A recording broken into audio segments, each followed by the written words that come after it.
ಈಗ ಒಂದು ಹೊಸಬರ ಚಿತ್ರತಂಡ ಹೊಸಬ್ರು ಬರಬೇಕು ಮುಂದೆ. ಈಗ ಸಿನಿಮಾ ಹಿಂಗೆ ಓಡ್ತಾ ಇಲ್ಲ ಅನ್ನೋಂತಹ ಸಂದರ್ಭದಲ್ಲಿ ನಿಮ್ಮಂತಹ ಕಲಾವಿದರು ಬಂದು ಸಪೋರ್ಟ್ ಮಾಡಿ ಅವ್ರಿಗೆ ಒಂದು ರೀತಿ ಆನೆ ಬಲ ಬಂದಾಗ ಅನ್ಸುತ್ತೆ. ಹೇಗೆ ಅನಿಸ್ತು ಮೇಡಮ್ ಟ್ರೈಲರ್ ನೋಡಿದ್ದು?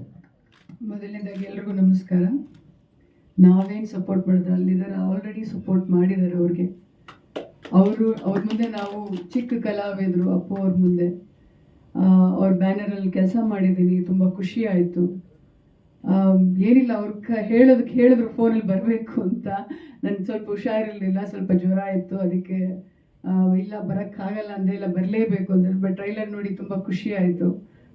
ಎನಿವೆ ಈ ಟೀಮ್ ಅವ್ರಿಗೆ ಎಲ್ರಿಗೂ ಆಲ್ ದ ಬೆಸ್ಟ್ ಹೇಳ್ತಾ ಇದ್ದೀನಿ. ಮನೆಯೆಲ್ಲ 10 ಮನೆ ಬರಲಿ ಅಂತ ಕೇಳ್ಕೊತಾ ಇದ್ದೀನಿ. Thank you so much. ಈ ಸಿನಿಮಾ ಮೊದಲಾಗಿ ಹೇಳಬೇಕಂದ್ರೆ ನಾನು ಅಪ್ಪು ಸರ್ಗೆ ಯಾವತ್ತೂ ಆಭಾರಿಯಾಗಿರ್ತೀನಿ. ಅವರು ಈಗಲೂ ಹಿಂಗಂದ್ರೆ ಆಶೀರ್ವಾದ ಮಾಡಿದ್ರೂ ಇದಾಗ್ತೀನಿ. ಲಾಸ್ಟ್ ಮೆಸೇಜು ನಿಮ್ಗೆ ಎಲ್ಲರಿಗೂ ಕೊಟ್ಟಿದ್ದೆ. ಅವ್ರಿಗೆ ಹಣ ಕೆಟ್ಕನ್ಸು ಬಿದ್ದಿದೆ, ಹುಷಾರಾಗಿರೋಣ ಅಂತೇಳಿ ಮೆಸೇಜ್ ಮಾಡಿದ್ದು 7:36 ನಾನೇ ಅಣ್ಣನಿಗೆ ಫಸ್ಟ್ ಹೇಳಿದ್ದು. ಅದೇನೋ ಗೊತ್ತಿಲ್ಲ, ನೆಕ್ಸ್ಟು 10:45 ಹಿಂಗೆ ಬಂತು.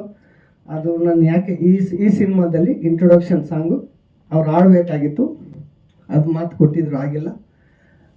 ಅವರು ಟೈಲರು ಬಯಸ್ಕೊಟ್ಟಿದ್ದನ್ನ ನಿಲ್ಲಿಸ್ಬೇಡ್ದು, ಇದು ಮಾಡಬೇಕಂದೇಳಿ ನಾನು ಈ ಸಿನಿಮಾನ ಪೂರ್ತಿ ಮಾಡಿದ್ದೀನಿ. ತುಂಬ ಕಷ್ಟಗಳು ಪಟ್ಟೆ, ಮನೇನೂ ಮಾರಿದೆ. ಹಾಗೂ ನಮ್ಮ ಜಗದೀಶ್ ಸುಮ ಅವರು ನನಗೆ ಎಕ್ಸಿಕ್ಯೂಟಿವ್ ಪ್ರೊಡ್ಯೂಸರ್ ಆಗಿ, ನನ್ನ ವೆಲ್ವಿಷರ್ ಆಗಿ ಅವರು ನನ್ನ ಜೊತೆಲಿದ್ದು ತುಂಬ ವರ್ಕ್ ಮಾಡಿದ್ರು. ಹಾಗೂ ನಮ್ಮ ವಿಜಯ್ ಪ್ರವೀಣ್ ಅವ್ರು ಹೇಳ್ಬೇಕಂದ್ರೂ ಅವರು ಒಳ್ಳೆ ನಿರ್ದೇಶನ ಮಾಡಿಕೊಂಡು ಇದು ಬಂದಿರ. ನಮ್ಮ ಶಂಕರ್ ಸರ್ ಬರಲಿಲ್ಲ, ಕ್ಯಾಮ್ರಾಮೇನು. ಆಲ್ಮೋಸ್ಟು ನಮ್ಮ ಕೌರವ್ ವೆಂಕಟೇಶ್ ಮಾಸ್ಟರ್ 3 ಫೈಟ್ ಮಾಡಿದ್ದಾರೆ, ತಿಲ್ಲರ್ ಮಂಜು ಸರ್ 3 ಫೈಟ್ ಮಾಡಿದ್ದಾರೆ. ಎಲ್ಲದಕ್ಕಿಂತ ವಿಶೇಷ ಏನಪ್ಪ ಅಂದರೆ ನಮ್ಮ ಕೌರವ್ ವೆಂಕಟೇಶ್ ಮಾಸ್ಟರು ಒಂದು ಶೇಖ್ ರಾಜ್ ಒಂದು ಪಾತ್ರ ಮಾಡಿದ್ದಾರೆ ಇದರಲ್ಲಿ. ಯಾಕೆ ಟೀಸರಲ್ಲಿ ಸ್ವಲ್ಪ ಬರ್ತದೆ, ನೀವು ನಿಜವಾಗ್ಲೂ ಸಿನಿಮಾ ನೋಡಿದ್ರೆ ಭಾಳ ನಗ್ತೀರ. ಯಾರು ಇದುವರೆಗೂ ಅಷ್ಟು ಮಾಡಿಲ್ಲ. ಇನ್ನೊಂದು ವಿಷಯ ಏನಪ್ಪ ಅಂದರೆ ಗುರು ಶಿಷ್ಯೇಂದ್ರ ಅಂತ ಹೇಳೋಕ್ಕೆ ಫಸ್ಟ್ ಫೈಟ್ ಇಟ್ಟಿದ್ದು ಇಂಡಸ್ಟ್ರಿಯಲ್ಲಿ ನಾನೇ ಅಂತ ಹೇಳ್ತಾ ಇದ್ರು. ಅದೇ ನಿಜನೇನೋ ಗೊತ್ತಿಲ್ಲ, ಅವ್ರ ಬಾಯಲ್ಲಿ ಕೇಳ್ಕೊಳ್ಬೇಕು. ತಿಲ್ಲರ್ ಮಂಜು ಸಾರು ಇವರಿಬ್ಬರಿಗೂ ಫೈಟ್ ಇಟ್ಟಿದ್ದು ಫಸ್ಟ್ ನಾನೇ ಅಂತ ಹೇಳಿದ್ರು ಅವ್ರು. ಅದೇನೋ ಗೊತ್ತಿಲ್ಲ. ಈ ಸಿನಿಮಾ ತುಂಬ ಚೆನ್ನಾಗಿ ಬಂದಿದೆ. ನೆಕ್ಸ್ಟ್ ಮಂತ್ ಪ್ಲಾನ್ ಮಾಡ್ತಾ ಇದ್ದೀನಿ ರಿಲೀಸ್ ಮಾಡೋಕ್ಕೆ. ಇದೇ ಪ್ರೀತಿ ವಿಶ್ವಾಸ, ಇದೇ ನನ್ನ ಮೀಡಿಯಾ ಅಣ್ಣ ತಮ್ಮದ್ರು, ಅಕ್ಕ ತಂಗಿಯರು ಎಲ್ಲರೂ ಬಂದಿದ್ದಾರೆ. ನಿಜವಾಗ್ಲೂ ನಿಮ್ಗೆ ಯಾವತ್ತೂ ಆಭಾರಿಯಾಗಿರ್ತೀನಿ. ನಾವು ನಮ್ಮನ್ನು ತೊಗೊಂಡೋಗಿ ಮನೆಗೂ ಸೇರಿಸೋ ಕಾರ್ಯಕ್ರಮ ನೀವೇ ಮಾಡೋದು. ನೀವಿಲ್ಲಂದ್ರೆ ನಾವಿಲ್ಲ. ಯಾವತ್ತೂ ನಿಮ್ಮ ಚಿರಋಣಿ ಆಗಿರ್ತೀನಿ. ಕನ್ನಡ ಸಿನಿಮಾ ನೋಡಿ, ಕನ್ನಡ ಸಿನಿಮಾ ಬೆಳೆಸಿ, ನಮ್ಮಂಥ ಪುಟ್ಟ ಕಲಾವಿದನ್ನ ಈಗಲೂ ಚೆನ್ನಾಗಿ ನೀವು ನೋಡಿದಾಗ ಅದಕ್ಕೆ ಜ್ಞಾಪಕ ಬರ್ತದೆ. ಹಾಗೆ ಒಳ್ಳೆ ಕಲಾವಿದರು ಬಂದಿದ್ದಾರೆ. ಮೇಲಾಗಿ ನಿಮ್ಮೆಲ್ಲರ ಚಲನಚಿತ್ರರಂಗದ ಅತ್ಯಂತ ರೂಪವತಿ, ಅತ್ಯಂತ ಪ್ರಬುದ್ಧ ಕಲಾವಿದೆ ನಮ್ಮ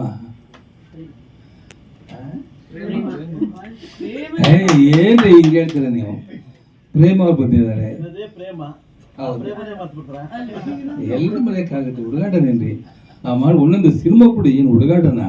ನಮ್ಮ ಶಿವರಾಜ್ ಜೊತೆ ಮಾಡಿರಲಿ ನೋಡಿ ಸಿನಿಮಾ ಯಾವ್ದು, ಓಂ ಚಿತ್ರದಲ್ಲಿ ಅವ್ರು ಮಾಡಿದಂಥ ಅಭಿನಯ ನಿಜವಾಗ್ಲೂ ಕೂಡ ಜನ ಮೆಚ್ಚುವಂತ ಕೆಲಸ ಮಾಡಿದ್ದಾರೆ.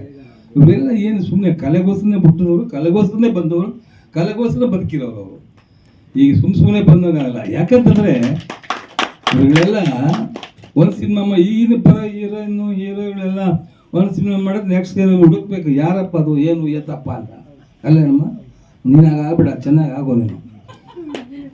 ಹಾಗೆ ಇಂಥ ಕಲಾವಿದರೆಲ್ಲ ಕರೆಸಿದಿರಿ. ನಮ್ಮ ಉಮೇಶ್ ಅವರು, ಮೇಲಾಗಿ ನಮ್ಮ ಮಾದೇ ಬಣ್ಕರ್ ಅವರು, ನಿರ್ಮಾಪಕ ಸಂಘದ ಅಧ್ಯಕ್ಷರು, ಹೊಸ ಬಿಲ್ಡಿಂಗ್ ಕಟ್ಟಿದ್ದಾರೆ, ಜೊತೆಗೆ ಕಲಾವಿದರು ಹೋಗಿದ್ದಾರೆ.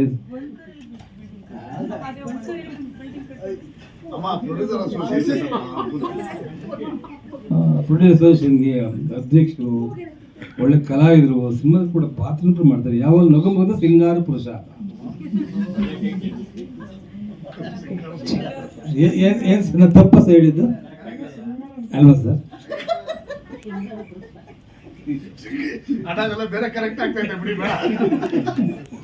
ಹಾಗೆ ಎಲ್ಲರೂ ಕೂಡ ಗೊತ್ತಲ್ಲ, ಚಿತ್ರರಂಗದ ಎಲ್ಲ ನಿರ್ಮಾಪಕರು, ನಿರ್ದೇಶಕರು, ಜೊತೆಗೆ ಆಕ್ಟ್ ಮಾಡಿದಂಥ ಎಲ್ಲ ಕಲಾವಿದರು ಕೂಡ ಬಂದಿದ್ದಾರೆ. ಅವ್ರಿಗೆಲ್ಲರೂ ಒಳ್ಳೆಯದಾಗಲಿಂದ ಹಾರೈಸ್ತಾ ಇವತ್ತು ನಮ್ಮನ್ನೆಲ್ಲ ಕರೆಸಿ ಈ ಸಂತೋಷ ಸಮಾರಂಭದಲ್ಲಿ ನಾವು ಕೂಡ ಭಾಗಿಯಾಗೋದಕ್ಕೆ ಕಾರಣಕರ್ತರಾದಂಥ ನಿರ್ಮಾಪಕರಿಗೆ, ಕಲಾವಿದರಿಗೆ ಎಲ್ಲರಿಗೂ ವಂದಿಸಿ ನನ್ನ ಮಾತನ್ನು ಮುಗಿಸ್ತೀನಿ.